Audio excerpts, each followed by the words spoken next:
All right, this is Ebonie again, a.k.a. Fit Mom Diva of Simplicity Health Style. And today we have Miss Asha with us. How are you, Asha? I'm good. How are you? I am awesome. For those of you that choose to stick around to the end, you will have an opportunity to earn a complimentary gift. Asha has a lot of wealth of information on how to help you achieve your dreams, beginning with where you are right now. Asha, can you just start us off just so we get to know a little bit more about you and tell us one motivational quote that really inspires you, something that encourages you to keep going? Well, I really strongly believe in like the power of affirmation and surrounding yourself with good thoughts and always thinking about the positive. And so my quote is, you need to learn how to select your thoughts just the same way you select your clothes every day. This is a power you can cultivate. If you want to control things in your life so bad, work on the mind. That's the only thing you should be trying to control. And so it kind of alleviates the stress of like all the different things going on in your life that you can't control and forces you to remain in the positive line of thinking and affirm the best things for yourself. And so I just think that's really powerful. It really like, kind of calms me down in stressful times. So.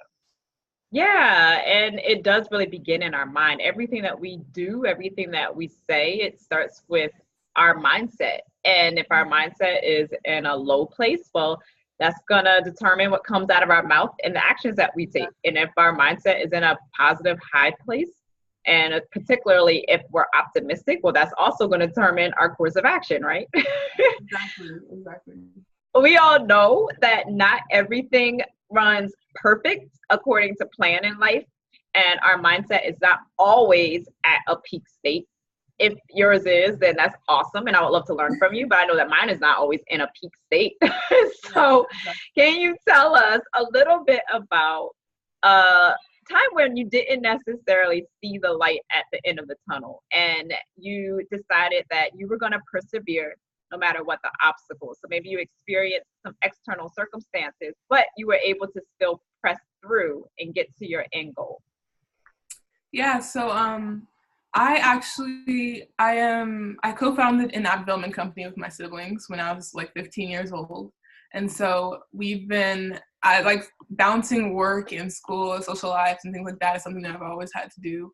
And so throughout my freshman year of college and my senior year of high school, just having to balance working on something that I'm passionate about in my dreams and what I ultimately see myself doing in life and balancing that with like the path that's most traveled, which is like school and education and things like that, was just such a stressful thing for me to do. And it's like a really hard decision to make, like to decide which one you'd like to go with and which one is more important to you and taking the risk on either path.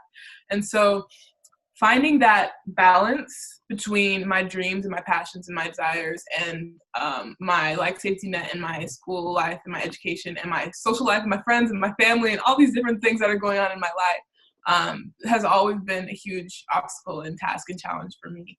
And so that has been one of the main sources of my stress throughout my entire life. And so ways that I've found to deal with that is really just to decide like to break out my days into time periods where I am going to decide what I'm going to do at that time and then not regret working on it, not think about what I should be working on. If I'm going to decide to do something, I'm just going to do it and not stress about whether or not I should be working on something else at the point in time. And just trying to make sure I allot enough time for me to myself so that I can have a foundation and a platform where I can build upon and contribute to these other things. Because if I'm not pouring into myself, then I can't effectively contribute to my other endeavors. And so that's definitely been an obstacle that I've had to face for years now. So the challenge with balancing school, friends, yourself, like taking care of yourself, family, all these different things, just trying to find the time to be able to devote to each one of these areas, right? Yeah, exactly. Talk a little bit about the support that you've gained along the way to allow you to be able to contribute to these areas and what other people can do to gain support, because sometimes we feel like it's so much going on and it's overwhelming and it's frustrating because we feel like we need to attend to all these different things. And when we don't have the support, we feel even more overwhelmed because we feel like we're doing it all alone. So can you talk a little bit about any kind of support that you've gained over time to help you create more balance. And anything that someone can do, if say for instance, they've had that dream or that goal or that vision in mind, but they feel like, I can't do this all alone. What is some encouragement or words of wisdom that you could give to those people? Yeah, so you did say I can't do this all alone, and that's very much so true. Like I said, I co-founded the company with my siblings, and so being open and honest about what I'm juggling, what's on my plate, and what I'm going through with the people who are supposed to be along the journey with me is something that's definitely helped me along the way. And so sometimes you just have to let the people you love, like your friends, family, and people you interact with on a daily basis know, like, I have a lot on my plate right now. I can't really hang out, or I can't do X, Y, or Z, and letting them know what's going on with you kind of makes sure that you maintain your relationships while you're still balancing all these things that are on your plate.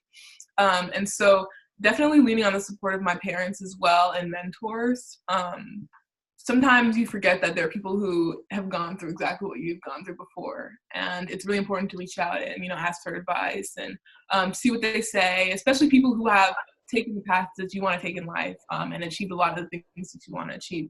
And so having those mentors has been really important to me. And so to other women and girls who are trying to follow their dreams and embark on a different journey, I definitely would say to reach out to people who are doing the things that you want to do or achieving some of the things you want to do, and see what they're doing and kind of like mimic what they're doing and ask for advice and reach out. So never be afraid to network with those who are older or more experienced than you. In addition to that, I definitely would, anything that I do, any passion project that I embark on, I always try to make sure that I am doing it with people who I trust and people who have similar goals in mind.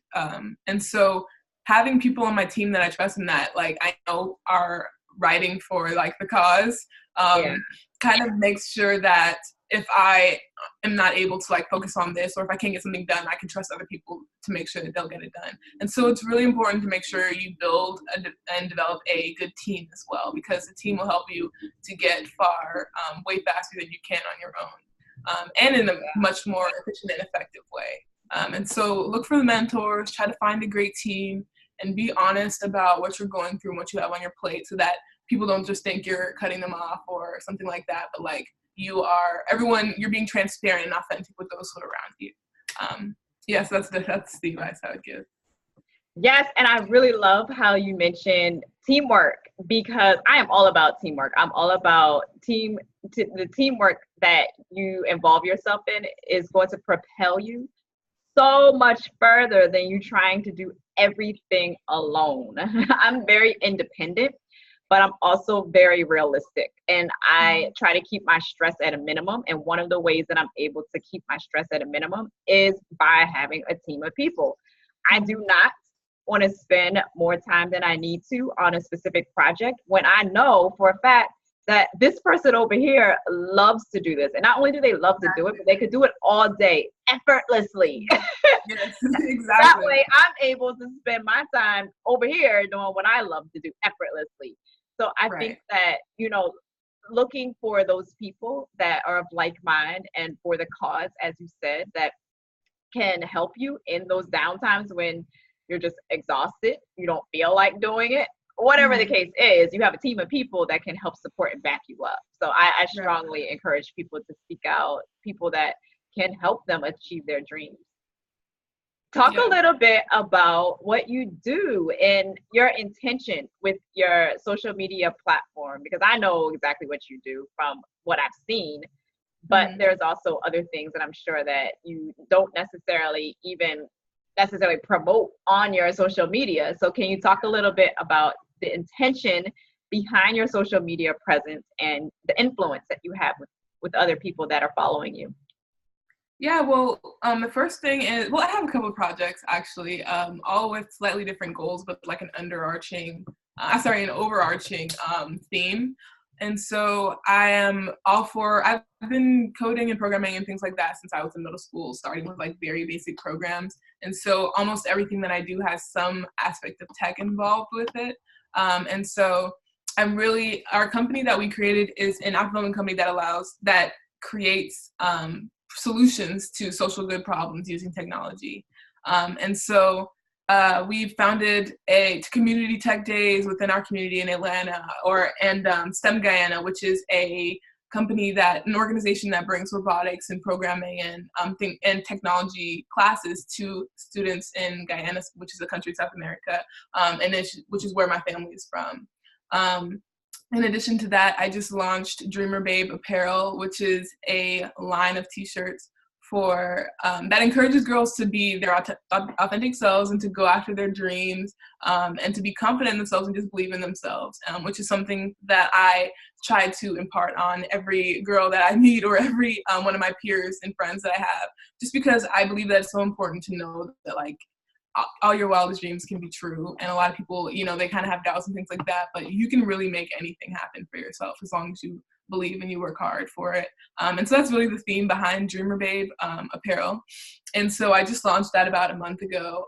And so it's really just getting involved in a lot of social good projects to increase the span and spread of technology education classes and a proper technology education throughout the country and throughout the world, through the different robotics and programming classes. And there's the development of apps through our app development company, Pine Tart Inc., which are also apps for social good, and then the t-shirt line. So those are a few things that I'm doing. And so I really try to be intentional about having a positive message and encouraging underrepresented minorities and girls to get involved in technology, which is really going to be the future, and to believe in themselves and to just encourage self-love and self-care and things like that. And so those are really like the overarching themes of anything I do. And how long have you had your interest in technology? Is it something that you've always had within you since you were a child, or is it something that you kind of developed into because you saw that it was an option for you? Yeah, so when I was in about 6th or 7th grade, my mom bought my siblings and I a Lego robotics kit, like one of the ones that are made for middle schoolers. And so we found it completely fascinating, and we played for hours every day, building robots, programming them, rebuilding them. And that really was the foundation and the start to my interest in technology. And I also went to a middle school that offered technology elective classes, and they were actually required technology elective classes, but we were taught very basic programming and in those classes as well. And so those were my introductions to it. And like, I've always been a creative. And so technology is really just a medium I use to use my creativity and to create new solutions and things like that. So yeah. Yeah, I love anytime that women particularly are interested in any of the STEM fields, because I feel like we are underrepresented a lot of times in those areas, and there's so much creativity that we can provide to help that world as a well-rounded industry. Because when you have any industry that's mostly men, you're missing a big piece of what women can provide, So I also noticed that a lot of times women will bring the artistic creativity to the STEM field that a lot of men either choose not to bring or they just don't bring it, Yeah. So I think that introducing women to those fields is extremely key. And I also think that it's key in helping other people, as you're doing, helping other people see what's possible. You don't have to go into the basic women industries, whatever that may be, teaching, doing hair, there's so much more out there that I think that we're just not necessarily exposed to, because we don't necessarily teach our daughters to go into the STEM field, Yeah, it's like a lot of women and girls don't want. It's a confidence thing, because before girls rethink and think and rethink every anything they say out loud in class, anything they do, everything is very heavily analyzed and thought through. And guys have this personality where they just say whatever they want, and if it's wrong, oh well, it doesn't matter.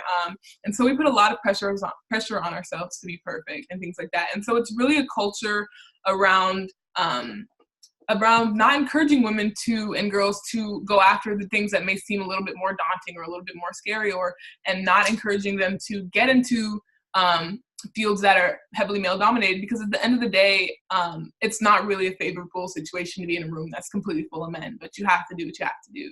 And some things are worth it. And so we really just have to open up the space to girls now. And I'm loving all the programs and things that are coming out, that are a lot of which I have been a part of, like Black Girls Code, Girls Who Code, things like that, that are encouraging girls to get involved in tech and exposing it to them from a young age, where they don't put limitations on themselves about what they can achieve and what's seen as something most girls do and something guys do. So I'm really loving that change in society now as well. Yeah, I love that. And I think that with you putting yourself out there and encouraging girls to live according to their true authentic self, they're going to see that there's so many more options available to them. I remember reading a study, and it talked about how there were certain careers that were listed on a paper, and the boys and girls were to state their opinion about those careers. And a lot of the girls said, oh, well, I wouldn't do that because that's what guys do, you know? And it's like, well, why can't you do it? Yeah, exactly. You know, exactly. We all have the same brain. And if it's an interest of yours and you think that you have a skill in that area, then why can't you do it too? Just because it's a guy area, you know? Yeah, exactly. And so we really just have to get rid of that whole rhetoric. Yes. One of the things that I always put out there to people is, when you have understood what your core life purpose is and you actually want to pursue this, one of the things that we need to keep in mind, and we touched on this earlier, is that we need to make sure that we are taking care of ourselves, because I believe that we can flourish at our best and serve the world at our best when we take care of ourselves. And that includes eating well, exercising, reducing stress, and all the things that come with self-care. And sometimes that can be as little as just taking a walk. I'm not saying that you have to be in the gym every day, all day. That's unrealistic for a lot of people, but you can get outside and take a simple walk, or you can simply just do things that feed your soul. And it could be anything, running, laughing, watching a movie, lighting some candles and reading a book. Yes. So it varies based on who you are, but I mean, you can't, I read a quote the other day, and I'm trying to remember exactly what it was, but you can't do your best job at anything unless you're taking care of yourself first. Right. And so something to that effect, but it really hit home with me because it's very true. You know, you can't, unless you have a platform where you are good and you're at a place where you can give to your projects, you're not going to be able to do your best job and live up to your best potential. And so that's definitely really, really important. Yeah, and I always like to tell people, just think about how you feel on your worst days when you're sick or you're just very lethargic, you don't have a lot of energy, and then compare that to the days that you feel awesome and you have a lot of energy, and maybe you ate pretty well that day, or maybe you took some time and you painted a picture because you love to paint. You know, you feel different on those days. So the more of those days that you can have, the more you're going to be energetic and have the vitality to put yourself out there into the world. And we need you at your best. You don't have to be your best every day, but we're just trying to increase the number of days that you feel like you're at your best. Right. Yeah, 100%. And I think that you said something awesome about exposing children to, different industries when they're young. But I think also exposing them to exactly what we're saying now, like how to treat yourself with the best care while you're young, so that you're not trying to figure out how to do it at the age of 25, 30, 35, 40, 55, And that's another change that's occurring right now, because a lot of people are getting on the mental health awareness wave. And if you see, like, a lot of people are recognizing these trends of like depression and just like not living up to their best potential and not taking care of themselves. And this whole suite of conversations is happening surrounding mental health, and it's really being stigmatized. Destigmatized right now. And so that's really, really great. And I'm really liking that conversation as well. Yes. And I believe that we have a tendency to believe that we're all alone, like we're the only ones going through certain things, when in all actuality, there's so many people around you in your own neighborhood, sometimes even on your own street, that are going through very similar things. So I think that the more you're comfortable with just putting yourself out there and meeting new people and just opening up your mouth to talk about what's going on with you. And I don't even believe that it has to be that you have to have a whole entourage. If you have 1 to 2 very close friends that you could just blab about whatever to, a lot of times that's therapeutic in and of itself, you know. So you don't need a whole 100 people in your circle to share your challenges with. Just find 1 or 2 people, which in this world of billions of people, you mean to tell me you can't find 1 to 2 people that you can share your challenges with? you know? Exactly, right. And like you said, it's very therapeutic. Yeah, and I think that with the online space, it's even easier to do because you are not just limited to your local neighborhood. You know, you can go online and easily find a Facebook group, for example, that has a specific area of interest to you and put out just one simple post, and you'll make a friend in that group because they wouldn't be in that group if they didn't have that interest, right? Right. Exactly. So there's always at least 1 to 2 people that are going to understand what you're going through and be able to help you. Even if it's just you just simply venting and they didn't offer any words of encouragement. You just simply got it out of your head and out of your mouth. Exactly. Yeah. Any of you that are listening that want to share your story, that you feel like you want to be able to impact people on that level, reach out to me. All of my contact information is going to be in the description box as well as Asha's. If you want to collaborate with either one of us, I love the world of entrepreneurship, and I love when people collaborate with others and we make things happen at a quicker pace. I think that we need more of that. And so if anyone wants to share their story and be able to empower women all around the world, and if anyone wants to collaborate with Asha, she's welcome to that idea. And I also want you to share this out to people that you feel that could benefit, because even if this interview didn't benefit you at all, I'm sure there's somebody out there that there's something that Asha shared that it can resonate with them. So feel free to share this out to your family or friends. Asha, do you have any last words of encouragement that you'd like to give before we close? I mean, you know what? I'd encourage all women and girls out there and just anyone in general to kind of find their passions in life and to go after them, and don't stress and don't worry yourself to death. Just do it and take a little step towards your goals every single day. So yeah. Yeah, and for any of you that are struggling with that, because sometimes it's easier said than done to actually identify what your passions are and what themes are the most exciting to you. At the beginning of the interview, I mentioned that you would have an opportunity to earn a complimentary gift. I give free assessments to people to help them discover their true personality, for one, and also to discover what those gifts are that they can utilize in different interest areas. So we're going to help you identify what that core life purpose is and enhance your purpose if you already understand what it is that you provide to this world. I know that for a lot of people, once they discover what that is, their whole face lights up and their perception on life and their everyday dealings with people significantly changes. And always keep in mind that everything that you've gone through from the time that you were a baby all the way until now has meaning and purpose to it. But what we want is to live a fulfilling life. So if you're not where you feel like this is exactly what I should be doing when I wake up every morning, and you need help with identifying that, know that, for one, that is okay. You're not abnormal. More people fall into that category than not. But if you like help, I can definitely help you with that. Mm-hmm. Thank you so much, Asha. I really do appreciate you. All of you listening, my Nutrition for Busy Women Facebook group is in the comments, and that's where you'll find me in order to get the free assessment that I just talked about. And all of Asha's projects and her contact info for her social media platforms is also in the description box. So thank you again, Asha. I really do appreciate you today. Thank you so much for having me.